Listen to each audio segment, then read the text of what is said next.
All right, let's take a closer look at some of the stories that have been catching our eye in behind the headlines. Now, the New York Times has more on Joe Biden's first foreign trip as US president. On the agenda is mending fences with European allies after the turmoil of the Trump era. But what will Joe Biden want from Europe?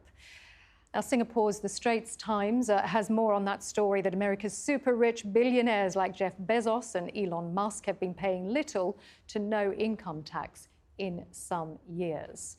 The Washington Post has more on that Twitter ban in Nigeria, which happened after the social media giant temporarily froze the account of the country's president, Muhammadu Buhari, and perhaps a sign of the deteriorating relationship between the EU and UK post-Brexit.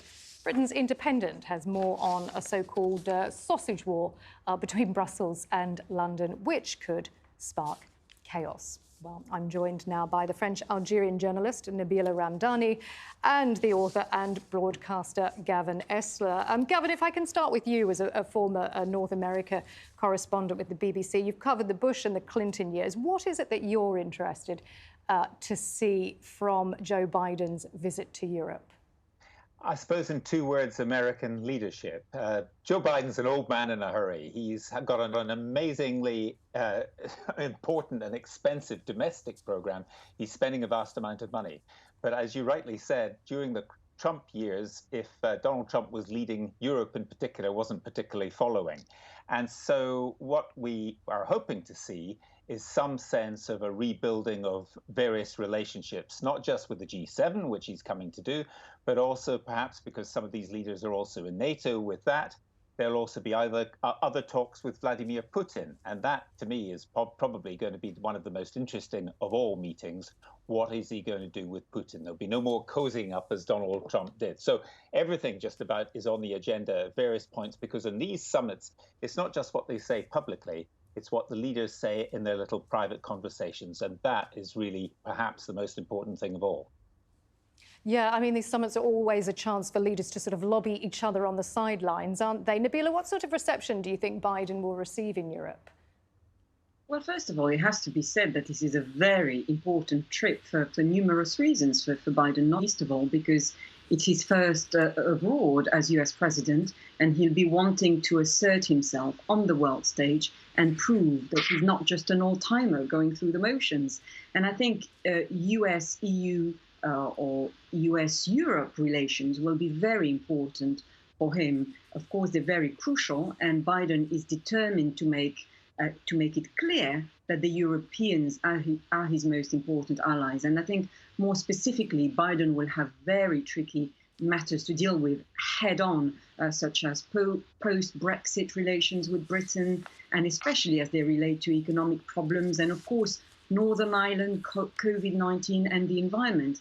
And he would want to show that he can provide proper leadership on shared values. But I think one of the problems that Biden has is that it feels like he's been around for decades already. And there's already something, dare I say, stale about him. And the so-called free world always dreams of a Kennedy-type figure, someone who is young, dynamic, and full of ideas. But Biden certainly isn't any of that, I'm afraid. And perhaps more importantly, as Gavin rightly said, it's the first trip by a serving president since the Trump years, when millions across the world lost all faith in the institution.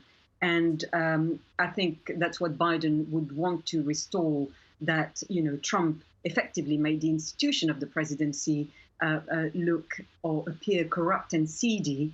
And Biden would want to insist that, the Americans and Europeans have a very strong shared value. So Biden's main task will be to deliver the diplomatic stability that Trump was never able to achieve.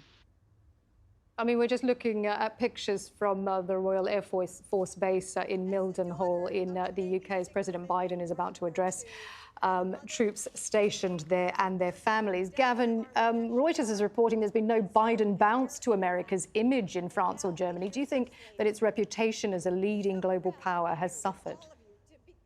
Well, I think you know, American diplomats often said to me, we don't want to be the world's policeman. And then you say, well, who should be the world's policeman? And they go, oh, well, maybe, maybe we should do a bit of world policing. So it's a difficult thing. He's got to be seen to be credible. He's got to be seen to be having ideas, and he's got to build bridges. And I think under those circumstances, Europeans are very suspicious, in part because they look at the Republican Party and think Biden might only be there for 4 years, and goodness knows what the Republican Party will come up with next.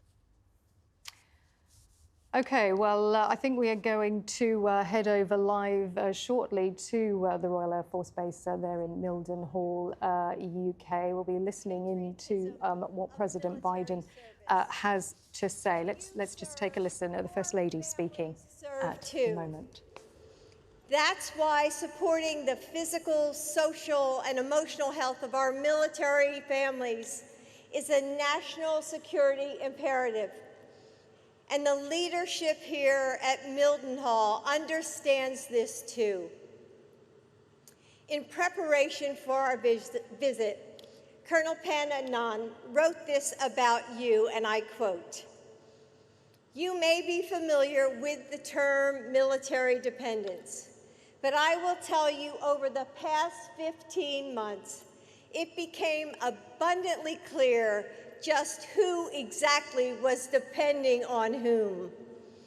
Our military families, already versed in sacrifice, are the true unsung heroes," end quote.